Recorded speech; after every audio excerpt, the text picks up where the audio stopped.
Hello and welcome to the Fantasy Flex podcast. I am your host, Samantha Praviti, and I am joined as always by the one and only Mike Triplett, a longtime Saints beat reporter who you can follow on Twitter at Mike Triplett. Mike, how are you doing? Doing very well. It was an ugly fantasy week. Was there something like the fewest total points scored or something? I should have looked that up before we got on the air, but maybe it was just my teams. But it feels like there were a lot of low outputs and as we're going to discuss, a lot of injuries. Yes, I don't think it was just your teams. I had a couple of teams just like completely crap the bed. I mean, there were just a couple situations like Kadarius Toney, who we may touch on in a little bit, but like who got injured and just was a complete dud. And it wasn't just me. There were other people touting him as a potential wide receiver too. So there was just a lot of kind of disappointing situations. For fantasy, AJ Brown was a dud. That was non-injury related, just that's how the cookie crumbles sometimes. So I know we had a couple good weeks in a row and now we've had a less than ideal week. But in terms of things kind of happening around the league, we've got two guys back at practice. That's Deshaun Watson, who was suspended for 11 games, really 12 games if you include the bye week. And then Jameson Williams back at practice. He had that torn ACL in the national championship game for Alabama. That was pretty late in the season, so I think it was pretty expected that it would be a while, but I think that that's a name that's maybe fallen off of people's radars a bit. I know he has been stashed in my IR spot for a while, so those are two names that I'm definitely looking at. Well, the real interesting thing with Jameson Williams is look up make sure your trade deadline hasn't passed because if you have been stashing him in your IR spot, now if you're a buyer or a seller. At this stage, and especially if you're in, a keeper, a dynasty league, and now is probably the time to act on Jameson Williams before that trade deadline passes. Definitely, and you got to know that there's just a big gaping void for targets, at least with TJ Hawkinson gone, and that team is going to be playing from behind a lot. So I think that he could definitely end up offering some fantasy value down the stretch, especially with the fantasy playoffs on the horizon. One other piece of news, Melvin Gordon. I mean, stop me if you've heard this story before. Melvin Gordon gets the ball on the goal line, fumbles the ball, recovered by the Broncos, and then they miss the field goal from a very short distance to end the half. It was just an ugly game that ended in halftime. Chase Edmonds also has a high ankle sprain, so that is just going to leave Latavius Murray and Marlon Mack and maybe Mike Boone if he's healthy. Well, the other interesting piece of the equation is going to be, where does Melvin Gordon end up? Because I don't think he's out of the league because Denver dropped him. So I think we get, our Denver running back mess. And I think he's just going to go somewhere where things are probably convoluted wherever he lands. I actually wonder if the Saints will be interested, because they've been churning through veteran running backs all season. David Johnson, the latest to be their number 2 running back. But yeah, I mean, I can't picture a scenario where Melvin Gordon becomes like super attractive for fantasy, but I could see where he screws things up for whatever backfield he joins. Definitely could see that. And I was just thinking that about the Saints.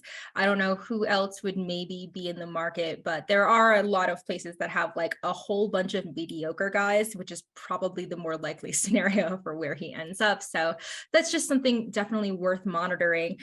We do have a number of injuries. I think it's been a rough couple weeks for injuries, obviously. Cooper Kupp last week, and this week we've got Kyle Pitts, RIP Kyle Pitts season. He has a torn MCL, expected to be out for a while, let's say. Justin Fields had that shoulder injury, carted off on the final drive. I haven't seen any concrete update yet, but I know they said that there would be one today. So hopefully it's not terrible news. Matthew Stafford in the concussion protocol again, which is definitely something worth monitoring, because I feel like they're being more cautious, and especially with a more recent concussion, that's something that could end up in extended time missed. Joe Mixon, also in the concussion protocol, gave way to a massive Samaje Perine game. Props to anyone who started Samaje Perine in fantasy football.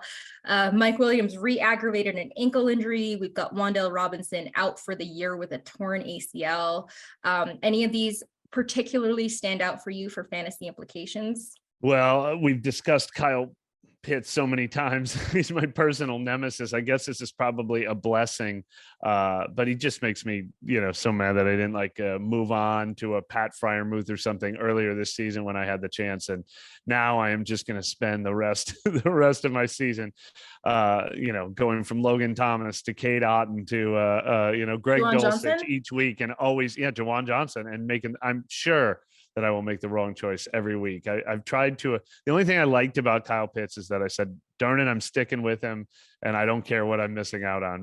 Now I'm going to do nothing but make the wrong choices every week. I'm in where I think probably 75% of all fantasy managers are, that endless wash cycle of tight ends. I'm there with all of them now.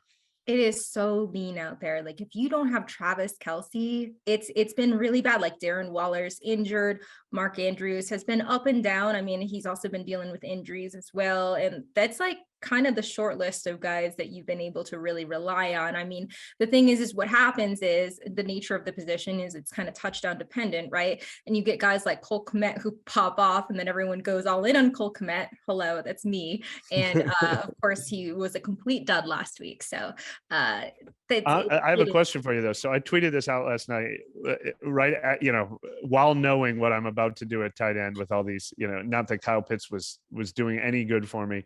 And I said, obviously we both invest so much time and effort into fantasy.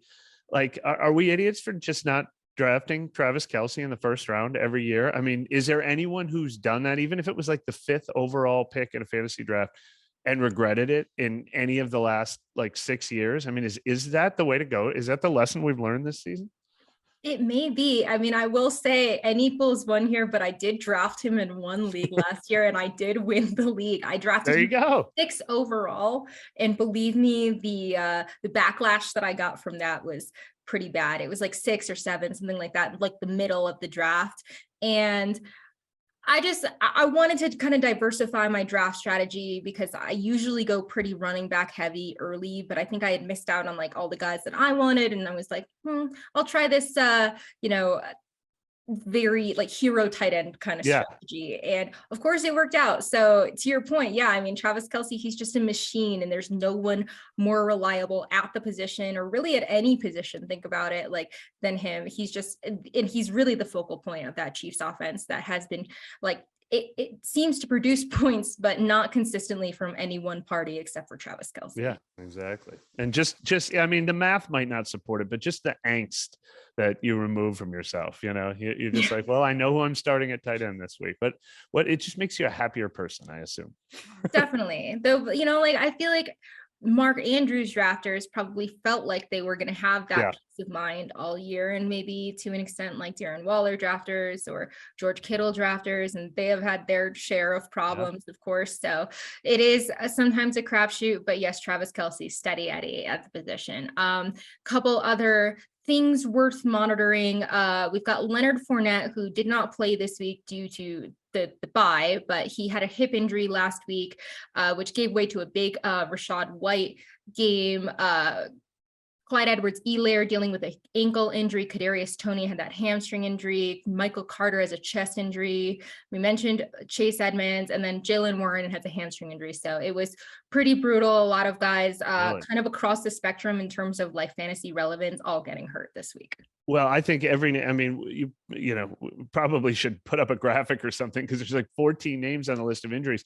But I think we're going to go through each one of them now because in every case, I think there is a direct correlation to who should be a big waiver wire pickup this week. I mean, obviously that's going to start with Samaje Perine, but with Mike Williams, did anyone drop Josh Palmer in your league? If Leonard Fournette doesn't practice on Wednesday, well, you have to make your pickups beforehand. That makes Rachaad White, even more attractive, knowing that he might get a start. Clyde Edwards-Helaire, that increases the value of Pacheco and Jerick McKinnon, and so on, all the way down the line. Jaylen Warren actually makes Najee Harris more relevant. The combination of how good he's looked the last 2 weeks, that's really interesting. I wonder if he got dropped in any really shallow leagues, but certainly if you didn't buy his low point, he was probably being given away, and it looks like he's found new life. So the correlation to all these injuries is really interesting. Yes, definitely. All right, let's kind of jump into it right now. So we have the Jags, Dolphins, Seahawks, and Bucks all returning from bye, and now we have no teams on bye in Week 12. So happy Thanksgiving for that. Kicking it off with the quarterback position, I think it's time we got to start talking about Deshaun Watson in earnest. He is under 50% roster, that has been ticking up each week, but he makes it into my column every single week that he's under 50%. So he is kind of headlining the column this week. He's practicing with that new squad and is expected to make his first NFL start since week 17 of the 2020 season, just after Thanksgiving.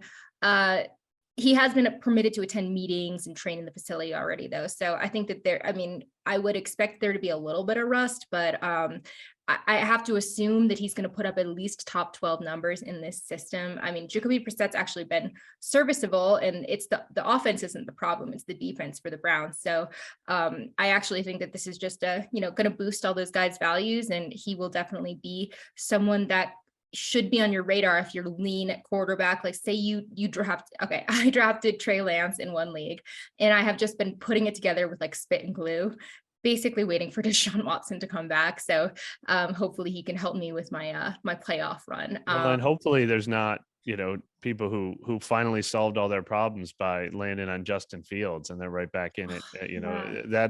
Those are probably the people who should be most interested. I don't think anyone was still counting on Matthew Stafford. But does a Geno Smith manager want to diversify or whatever? But just in case he's turning into a pumpkin. But yeah, the Justin Fields managers are probably the ones in those 52% of leagues who are probably ready to take that chance. Yeah, and then there's a number of those struggling sort of veteran guys that are in that same tier of like, Aaron Rodgers or Russell Wilson, that none of them have been super consistent. So I think that you could also look to Deshaun Watson there, especially in the right matchups. He's got the Texans in his first game back, so that will be an attractive game. As far as other guys, it's pretty lean, but also you shouldn't have anyone on bye this week. So hopefully you don't need someone this week, but Marcus Mariota would be someone that I was maybe looking at. He's the QB 13 heading into Monday night, has a good chance to reach, the QB1 tier in week 12 against the Commanders. They've allowed the 10th most fantasy points to quarterbacks this year. Anyone else that is on your radar for quarterbacks? Yeah, Ryan Tannehill's number didn't really boost last week. I had mentioned, he's coming off the injury last week and he was facing a really tough Broncos defense. And so when he was a little healthier and a little better matchup, I thought he had he had 333 yards, which I don't expect routinely from him. But I do think, I'm surprised he's has such a low roster percentage, because I think he's a little more attractive than a lot of the other people available on this list. And then you could say the same thing for a couple guys. Well, three guys, Taylor Heineke, and I was going to say Andy Dalton. The Saints decided not to go to Jameis Winston. That is still a possibility at some point. But the fact that they didn't turn to Jameis Winston this week, and then Andy Dalton went out and had the best passer rating of his career, I think that cements his job for at least a couple more weeks. We know that Ron Rivera said he's going to stick with Taylor Heineke ahead of Carson Wentz. So if people thought he only had like 1 week back left in that role, and then you could throw Matt Ryan in that category, obviously it's clear that the Colts have turned back to him and are going to stick with him since they've been competitive. So some guys to choose from here. Yeah, definitely. And Taylor Heineke has a nice matchup this week against the Falcons. So one other thing I should mention is, if I just watched the Saints against the Rams, and obviously the Rams are a disaster. I didn't realize it was that bad until I watched them. I mean, the Saints are missing 9 starters due to injuries and have been a disaster themselves. And the Rams were just the walking dead coming into that game, but they actually showed a little spark when Bryce Perkins came into the game. So last week when they didn't have Stafford, they went to John Wolford and he didn't do much. But this week they had Bryce Perkins as the number 2 instead, and he's a running quarterback. So if he is starting a game, it's that rushing yardage floor that we talk about all the time. Bryce Perkins might be, give you a few points if you're in a real desperate situation, if Matthew Stafford's going to miss another game. Definitely check him out in 2 quarterback leagues. All right, moving on to the running back position. We already alluded to Samaje P. Ryan. He is 8% rostered. He had that'll go up. Yes, yes, I think so. A season high 11 carries for 30 yards, but really it was the four passes for 52 yards and 3 touchdowns. So his usage was definitely up with Joe Mixon going down in the third quarter with a concussion, but we know that the concussion protocol has been a little bit stricter this season with all the negative sort of press they got with Tua, and just really they should have been doing this the whole time. So it's very possible that Mixon could end up missing a game just because he's in the protocol. So P. Ryan would definitely be an RB2, even against the Titans, who have a tougher run defense.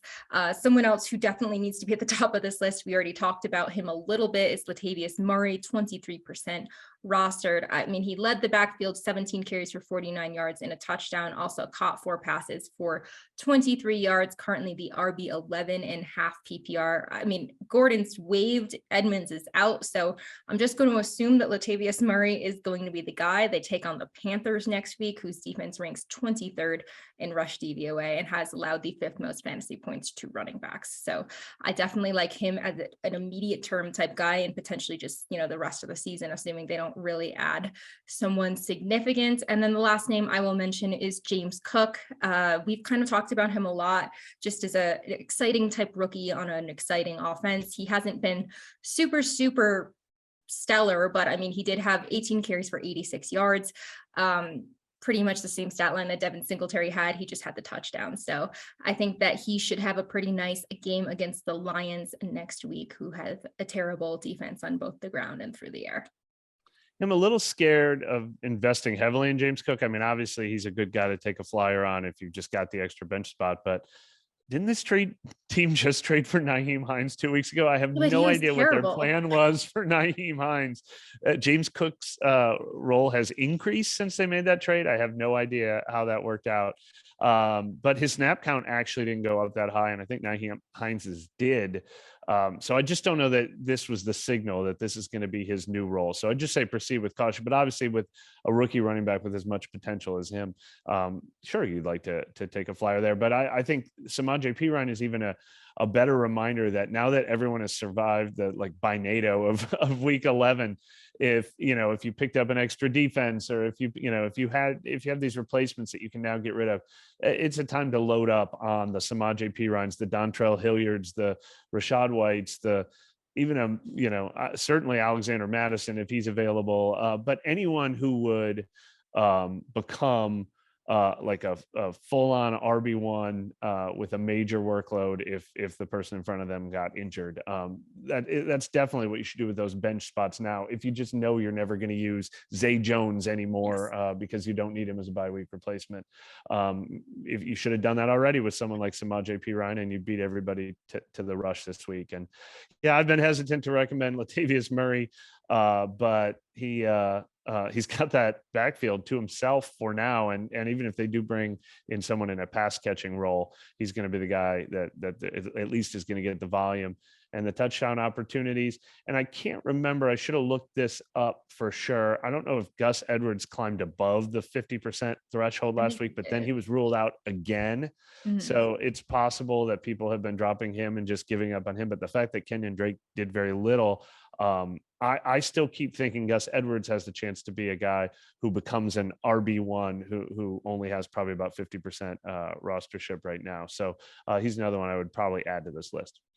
Definitely. That is so Kenyon Drake to just have a really good game. And then, he's got the whole backfield to himself this week, and it's just terrible. So yes. And I was thinking the exact same thing. You don't need someone's wide receiver 3 when you can have a lottery ticket. Like, you're probably not starting someone like Zay Jones or I don't know, someone in that category, and you could end up with a lottery ticket type guy that could bring you all the way to the fantasy promised land if you have someone. Although maybe people would have dropped a Demarcus Robinson. Speaking of Zay Jones types, yes.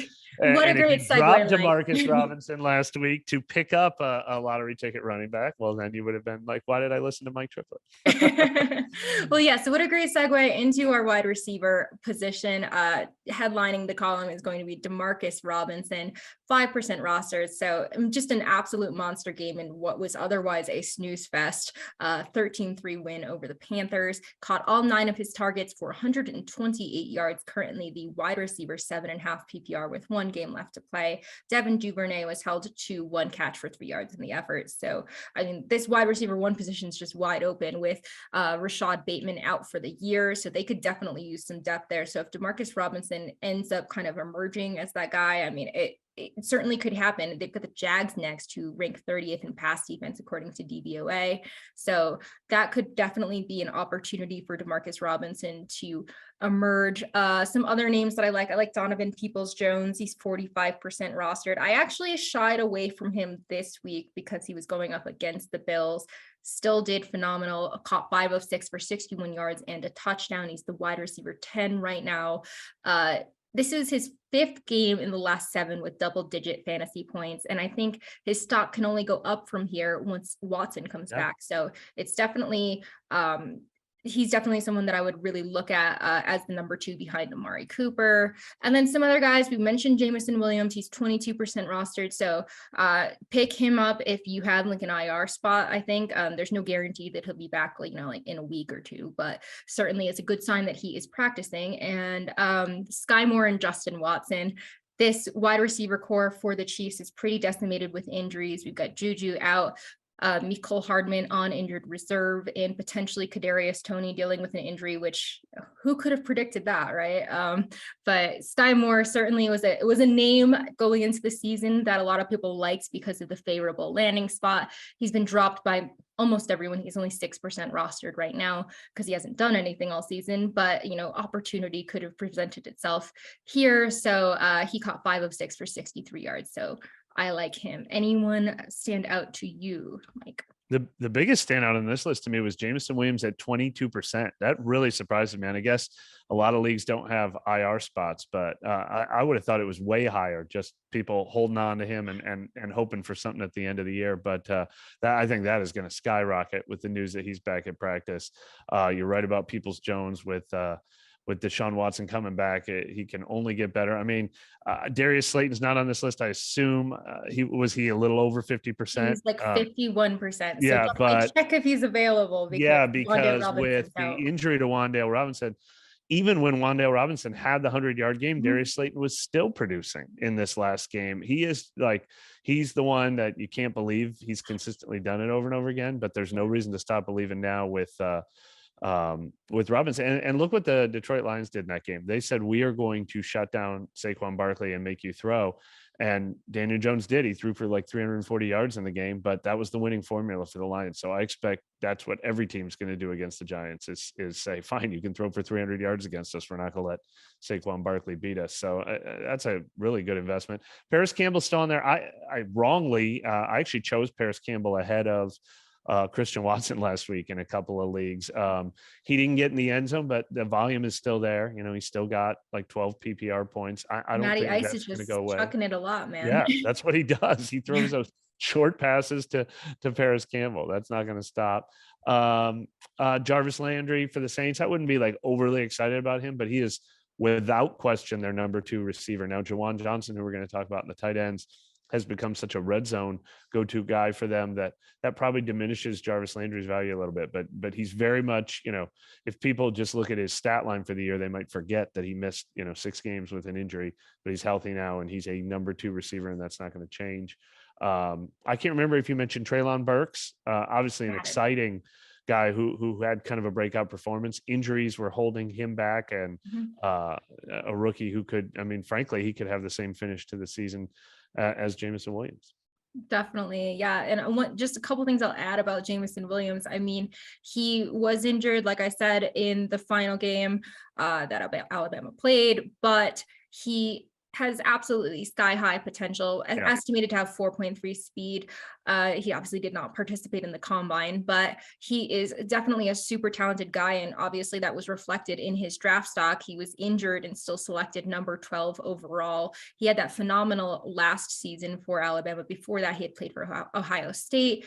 And he just has a lot of potential, like I said, in this league. So he is not someone that I would sleep on. It's like sometimes hard because like if you haven't seen the guy all season, Yeah, and you're and right. It's there's a really good lots of, reminder. yeah, and there's a lot He of would have been really good hands guys. down the number one receiver drafted even in Yes, this historic wide 100%. receiver draft class. I mean, if he was drafted fifth overall with high expectations and then he got hurt, you know, people would just view him a little differently than the fact that he came into the league injured. But yeah, I mean, like we said, if you're in a keeper, a dynasty league and he's available, I have to imagine he's Yes. not available in any keeper or dynasty leagues, but you know, or if you know, if you're out of it and you're looking to trade for somebody, that should be a huge priority for you.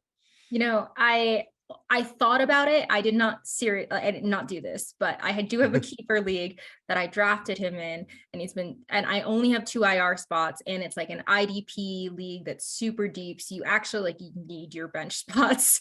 And I thought about dropping him because I was like, oh man, we might not see him this year. And Yeah. I am kind of on the fringe. Like I'm in, not fringe. I think I'm in like 4th or 5th place out of 16.